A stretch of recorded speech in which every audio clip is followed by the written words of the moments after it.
আল জাজিরার একটা ছবি, সেনাবাহিনীর সদস্যরা অটোমেটিক রাইফেল নিয়ে শুয়ে পড়লেন লাইন দিয়ে, তাদের 20 গজ দূরে নিরস্ত্র সাধারণ মানুষ, আমরা, আমার দেশের জনগণ, তাদের দিকে সেমের অটোমেটিক রাইফেল থেকে গুলি চলল। এর দৃশ্য দেখার পরে আসলে বাসায় বসে থাকার কারো কোনো সুযোগ নেই। আমাদের যার যার অবস্থান থেকে প্রতিবাদ করতে হবে, এবং একজন আইনজীবী হিসেবে সেই কাজটি করার জন্য আজকে আমরা আদালতে এসেছি। আমরা আদালতে বলেছি নিরস্ত্র প্রতিবাদকারীদের উপরে গুলি চলতে পারে না, যেটিকে ইংরেজিতে লাইভ রাউন্ড বলা হয়, সেটি করার কোনো সুযোগ নেই।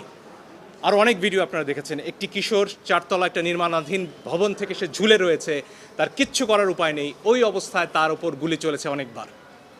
আপনারা দেখেছেন রিয়া গোপ তার বাবার কোলে গুলিবিদ্ধ হয়েছে, আরেক শিশু সে তার চোখ দিয়ে গুলি ঢুকেছে, মাথার পেছন দিক দিয়ে বেরিয়ে গেছে। জিজ্ঞেস করুন সে কোথায় ছিল? তার বাসায়, ঘরের ভেতর, জানালা দিয়ে বাইরে তাকিয়েছিল, এই তার অপরাধ।